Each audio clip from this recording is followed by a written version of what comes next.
is The Opinions, a show that brings you a mix of voices from New York Times opinion. You've heard the news.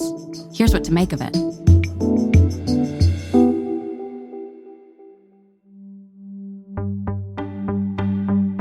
I'm Patrick Healy, deputy editor of the New York Times opinion section.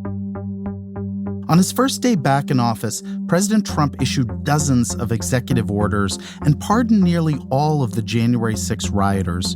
But he also set a new tone and pace for Washington, that he's going to do whatever he wants, and fast. I'm joined by my colleagues, columnists Michelle Goldberg and David French, to talk about what Trump is changing and challenging in America. David, Michelle, good to see you both. Hey, Patrick. Hi, Patrick. So before we dig into all these executive orders, I just got to ask, has anything surprised you in the past 24 hours? Anything stood out to you? Anything that was like, okay, I didn't see that coming? Honestly, Patrick, nothing surprised me. There had been so much hype before his inauguration that he was going to sort of do shock and awe when it came to executive orders. All of this was telegraphed. Nothing was surprising about the tone of his inaugural. And what was really interesting about that tone is if you're MAGA, you listened to that and you thought that was a Morning in America optimistic speech. And if you were anyone but MAGA, this was the American carnage speech of the first election squared, cubed, that America was circling the drain, that it had been betrayed by other Americans. And so for a lot of us, this was a very, very dark speech, but it showed the divide because the reaction to it on MAGA was Morning in America, because that's just how they talk about America now. And so they focused and zeroed in on the optimism. And I'd say to the extent anything surprised me at all was that a number of friends and neighbors heard what I thought was the American Carnage sequel speech and thought they were listening to Ronald Reagan. And that did surprise me a bit. Well, it just shows how effective it is to leave out the word carnage, the soundbite, and substitute in decline, and suddenly it sounds really nice. Michelle, how about you? So I wouldn't say that anything necessarily surprised me because, as David said, he's been telegraphing this for months, if not more than that. But I guess two things that I found striking.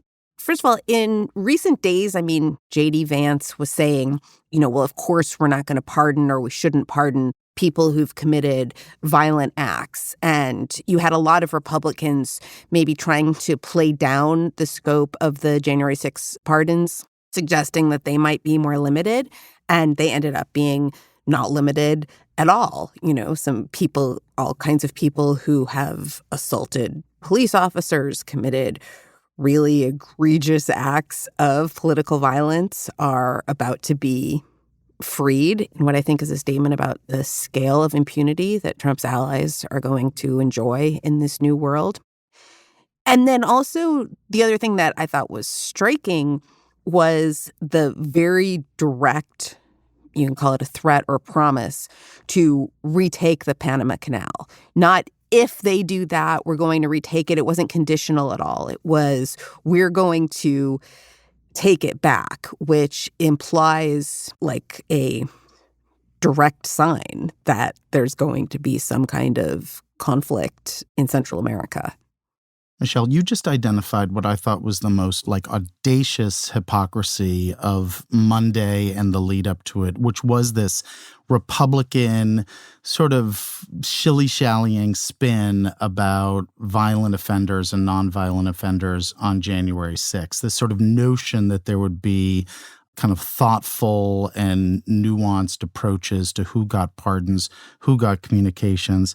The reality is Trump wants to rewrite history. He wanted all these people out. He wants, after years, to take control of the narrative around January 6th. And I guess I'm wondering, do you think he'll succeed on that? In terms of will he succeed on it in terms of history, I think that that's impossible to say right now. I think he's already succeeded for huge parts of the Republican Party. You can sort of see the Republican attempts to pretend that these pardons and commutations were going to be, modest and targeted is of a piece with the entire rewriting and gaslighting around both what Trump's first term was like and what his plans for second term was like. There's always this attempt to sort of retcon whatever he says into something more reasonable and something less shocking, and to pretend that anybody who is alarmed and is shocked is hysterical and suffering from, as they often say, Trump derangement syndrome. And it's, again, I know that this is probably the most overused word of the last decade, but it's a kind of gaslighting. And it works on you after a while. You think like, well, was it really as bad as all that? But no. And I think that this is a reminder that it was and is. David, what kind of precedent do you think these pardons and commutations set for our democracy going forward? Well, it's a dreadful precedent, and I have to extend it beyond Donald Trump. Right on the very eve of Trump's presidency, Joe Biden pardoned a bunch of his family members, so this is sort of amplifying and moving beyond the Hunter Biden pardon. And so you already had this yet another example of many, many in American history where the pardon power has been abused. But then Trump does the classic Trump hold my beer thing and says, okay, well, if Biden abused it, watch what I can do. Watch this. But David, doesn't that suggest a sort of causality? Like he was going to do this anyway. Oh, of course he was going to do this anyway. But I do think if we're going to talk about pardon power abuse, we can't just leave it with Trump. What Trump did was inexcusable. He was going to do it anyway. What Biden did, I think, was inexcusable, though less serious and less consequential, but was also inexcusable. And I think at this point, when or if American politics returns to sanity and the pardon power reform should be on the agenda. If you look at the history of this is one of the only vestiges of royalty that was sort of remaining in the American constitutional structure. And it was a mistake. It was a mistake. And so the founders had a view of power that they did not trust power, but then handed this immense power to the president without any check. And we are now reaping the consequences of that at a level we have never seen. And I think the short-term consequence of this is that if you are a Trump fan, if you are a Trump sycophant, it is a real calculus to think that the rule of law will not apply to you while Trump wields power. So if you're an Elon Musk and you may commit serial securities violations, is a Trump Justice Department going to prosecute Trump's number one fan or donor? These kinds of things, what he raised here with these prosecutions, as brazen and as widespread as they are, they really did raise the possibility that for 4 years, federal law enforcement will be meaningless if you are sufficiently loyal to Donald Trump. I mean, I think this applies both at these very high levels to all of these, tech oligarchs who were in the front of the members of the cabinet. But it also applies to the thugs, the Proud Boys who were marching through the streets of D.C. and who have now been given, carte blanche is maybe too strong of a word, but have now been given very strong signals that if you attack Trump's enemies, you can do it with impunity, right? I mean, it makes me physically scared. David, what concerns me is that I think pardon reform, while a nice idea, is up there with term limits for Supreme Court justices. It's not going to happen. Presidents aren't going to want to give away that power or sort of change it. I'm not sure I see any kind of path forward beyond, discipline and self-control by presidents, which I think the barn door is sort of open on that. But I find myself wondering, do people care? Do they look at Trump and do they see a king who does whatever he wants and there's no pushback, there's no limits there? Well, I think within MAGA, people do not care. But there's another factor, Patrick, that I really wish those of us who follow politics very closely understood more, because there's a whole nother question besides do people care, and that is, do people know? And the American people, the bulk of the American people, the level of ignorance about current affairs is really shocking. It's really shocking. Right. And I think that, I don't mean to interrupt, but I think that part of what makes this even more alarming is to see all of the social media magnates, the people who control the channels by which more and more people get their information, lined up behind Trump. And so what's terrifying and what's so different this time around, as opposed to in the first Trump administration, is the extent to which Trump now controls a lot of the media. Well, and one thing, Michelle, that I think is different from Trump from other presidents is the extent to which he has weaponized and exploited civic ignorance. And one of the things that I think we're learning is how much the American experiment has depended on the honor system. That presidents of both parties, with varying degrees of sort of truthfulness and honor, by and large, maintained American norms and did not explicitly sort of weaponize American ignorance in the way that Trump has. Because I think what Trump and the people around him have realized is that he can do wild things like some of the executive orders I expect we'll talk about, and that will thrill MAGA. And then outside of MAGA, and of course enrage his opposition, but then outside of MAGA won't even make a ripple that any of this occurred at all. David, I want to ask you about Trump's approach to immigration because it's a big change we've all been watching out for. He wants to end birthright citizenship, and that's guaranteed by the 14th Amendment of the Constitution. It's already being challenged by the ACLU, and I want to ask, and I want to hear from Michelle as well, can Trump use an executive order to, if not change the Constitution, start a ball rolling where this could actually in some way end up in his favor? Or is this really part of bluster, that this is a guy who wants to get rid of every incentive someone might have for coming to the United States illegally, in some cases to have children here, and he's just really trying to throw a lot of rhetoric at a wall? You know, I think it's at a point in between bluster and real world effect. And what I mean by that is, look, a lot of presidents before Trump, including Trump before this term, have tried to use executive orders and unilateral executive authority to transform the situation at the border. And what all of these presidents find is, yeah, there is some flexibility they have with executive orders. There are some, especially the ability to achieve temporary results before courts intervene and roll back policies. But what they are finding is that you just can't control and establish a comprehensive immigration plan through executive action. That's just not legally possible in the long term. Absolutely has short to medium term effects, no question.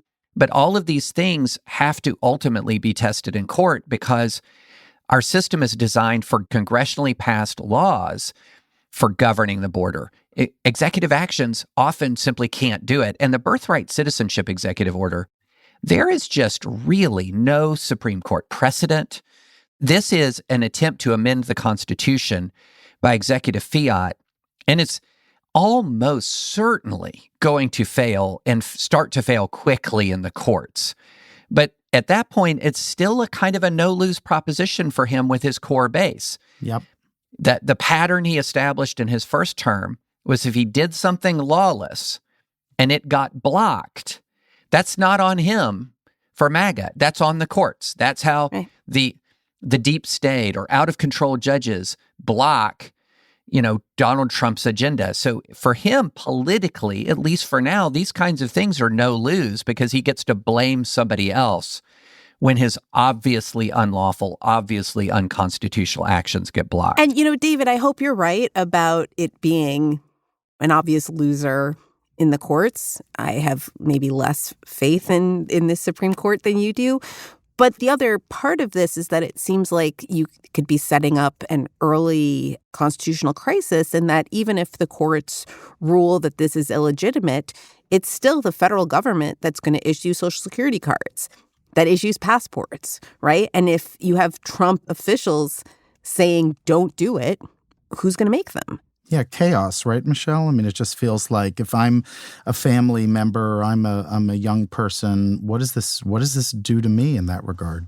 Well, I'm glad you raised that, because that brings us to a point which is sort of the ultimate test of the rule of law in Trump version 2 is going to be, will he comply with adverse rulings from the Supreme Court?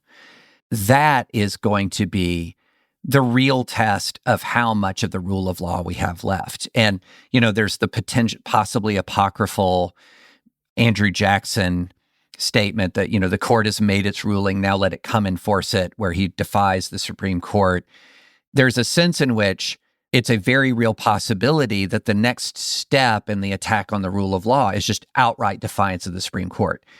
Now, to provide some degree of comfort, lower federal officials can still be held liable, and injunctions can still issue against lower federal officials.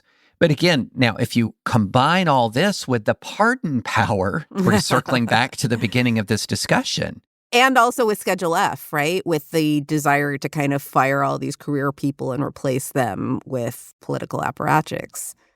And so we could very well see a situation in which you have, federal courts issuing injunctions. You have Trump instructing people to defy injunctions, with courts issue contempt orders to where you otherwise would imprison somebody for failing to comply with court orders, that Trump issues pardons in those circumstances. And you can paint a picture where the combination of Trump's obstinance, the total unyielding loyalty of MAGA, plus the abuse of the pardon power, which he's established as of right now as having no real limits in his mind, create a situation of absolutely sustained and profound lawlessness.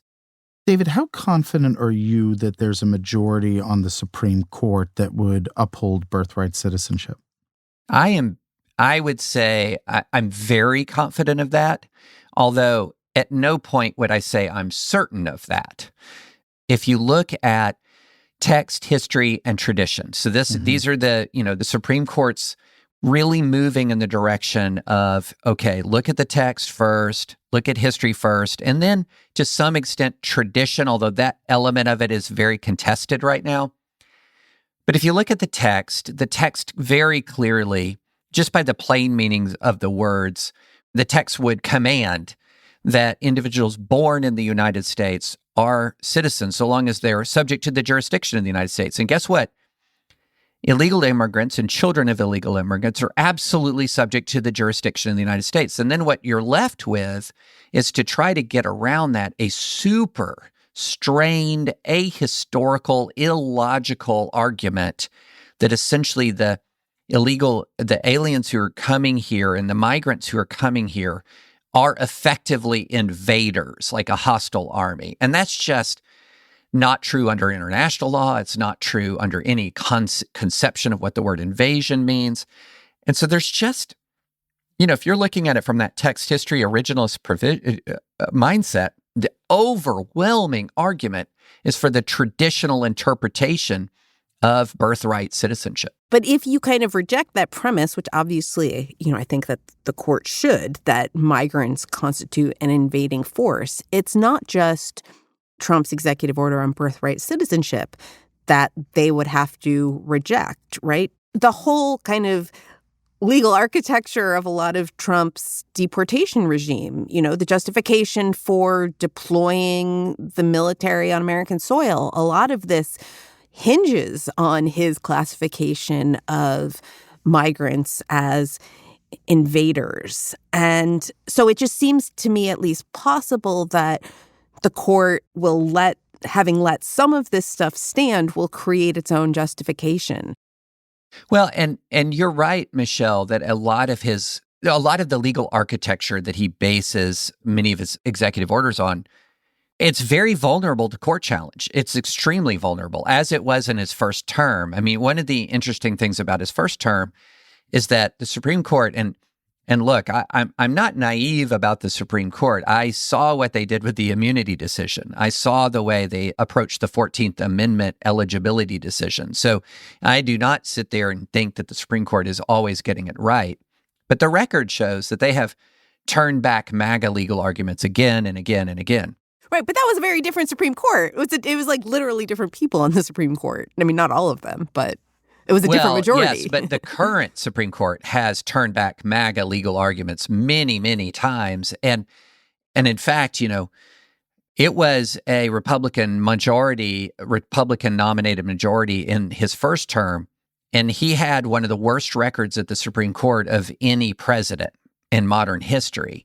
And then since that time, even with the 6-3 court with 3 justices appointed by him, they have rejected MAGA legal arguments multiple times. And so the MAGA legal movement has a bad record at the Supreme Court. It has a bad record. And so the legal architecture he has constructed is very, very vulnerable. Now, of course, we'll have to wait and see what happens. But if I were walking into this current Supreme Court making the Trump birthright citizenship argument, I would feel as if I'm walking into a losing case. So as part of Trump's moves on immigration, he declared this national emergency at the southern border. And the big question for me is what Trump means when he directs the military to become newly involved in protecting the, quote, sovereignty and security of the United States, end quote, from illegal immigration. I mean, David, do you think Trump will use the military in previously unseen ways? And will any of this be challenged in court? So I can answer the latter part very easily. Yes, you're going to see court challenges. I mean, you're going to see a lot of court challenges. And this is the area where, I really feel like we will see the most effective early resistance to Trump is in court. Now, on the first part of your question about what will we see from the military, I don't know because, there's a big difference between deploying the military, for example, to use the Army Corps of Engineers or to use military labor to help build barriers and to help strengthen existing wall versus using the military in a more law enforcement, border enforcement capacity, which again raises real legal issues because we have the posse comitatus issues where American military is not supposed to be engaging in domestic law enforcement. So you've got a very real issue there.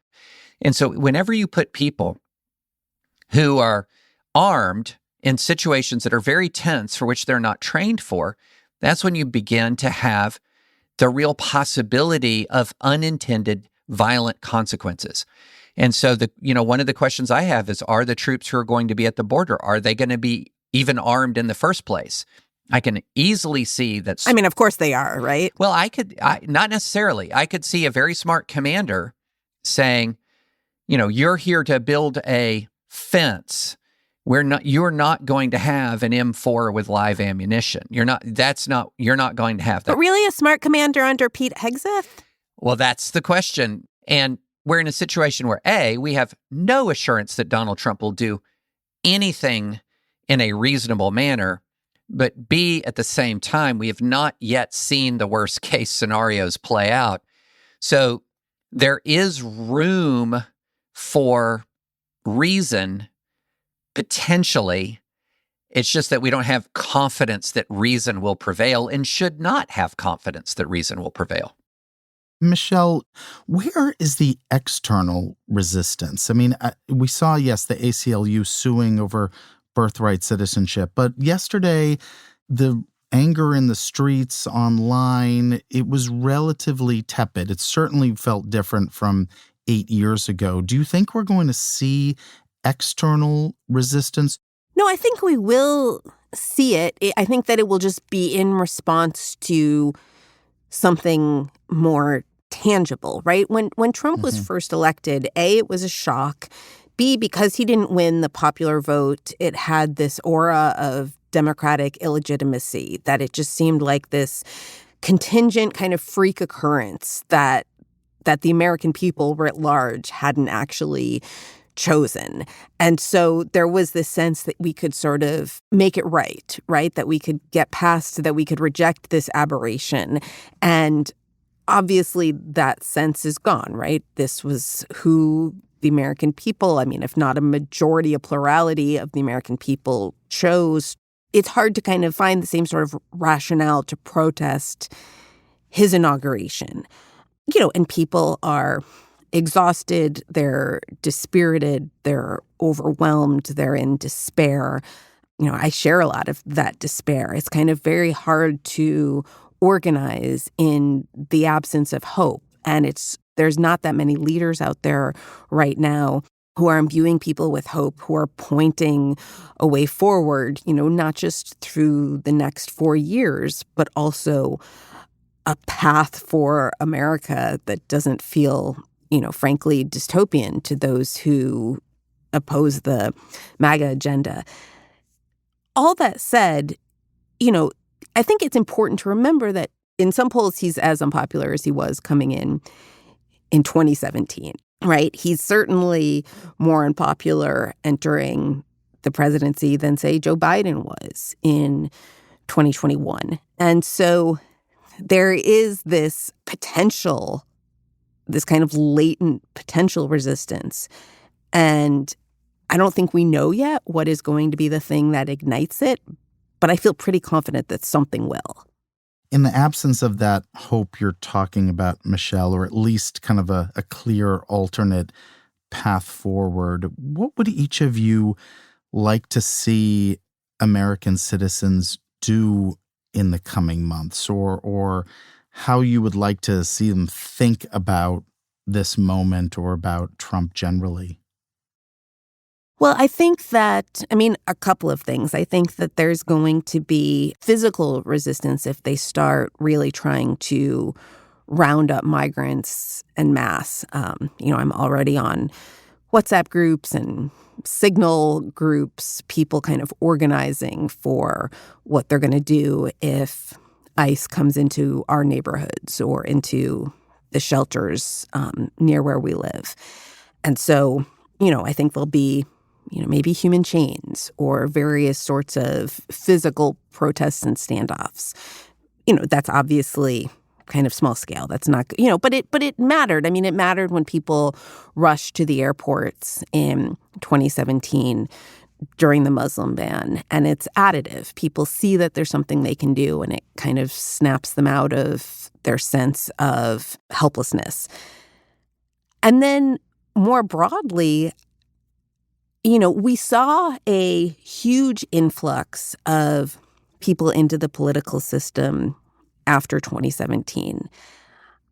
I suspect that some of that will happen again. I do think that when you have a political void on the scale that we have, someone is or if not a political void, a political vacuum, someone is going to, some kind of entrepreneurial soul is going to see their shot and try to fill it. Yeah, I've had a lot of concerns that I've expressed. So let me turn the page and offer some hope here. Look, I think there's a good case to be made that right now Trump is at his high water mark. We have seen that this is not the first time that we have seen a winning political movement overread its victory. In fact, not long ago, I did some research on the rhetoric from each party after each cycle of victory. So you had in 2004 this sort of sense that Karl Rove had cracked the code, and they were talking about an enduring majority, and sometimes they used the phrase permanent majority. Well, that all evaporated by 2006. So the permanent majority lasted all of 2 years. And then, after 2008, the majority that Obama achieved in the Senate, there was a lot of talk that this coalition of the ascendant had really cracked the code. And that lasted until 2010. And you get the idea. We have gone through a period of time in which there has been a triumphalism, an overreading of a victory, and an overreach often followed by an electoral backlash. And the one thing that I think that Trump has that even Obama, for all the loyalty that he had, Trump has a loyal base unlike anything I've ever seen in politics. But at the same time, it is still a minority of the United States of America. This is still not the most popular politician in America. And so there is a real chance, especially as we've already seen him overreach, that you'll see a backlash. And there's this interesting phenomenon with Trump, and that is when he gets out there in front of the American people and sort of displays rally Trump to people on a consistent basis, it tends not to work out well for him. And that's something we saw during the pandemic, for example, after sort of a burst of rally around the flag, when he was out there every day and he got weirder and stranger and more bizarre, you saw a real slide in support. And then the other thing is, I've never seen a politician immune from the negative effects of inflation. And if he does carry through with the tariffs, if he does carry through with mass deportation, one of the most likely effects of that is an increase in inflation. And so he's already demonstrating that he hasn't learned one of the cardinal rules of his own victory. So there is ample reason to believe that we are right now at the high water mark of MAGA. But even a MAGA in decline can do immense damage. It's just going to be more time limited. But MAGA ascendant, if he does sort of crack a code where he can abuse power, he can even engage in punitive actions that increase prices maybe for a time and still skates through, then we really are in a different world at that point. Michelle, David, thanks so much for talking this through with me. I appreciate it. Oh, thanks so much, Patrick. Thank you, Patrick.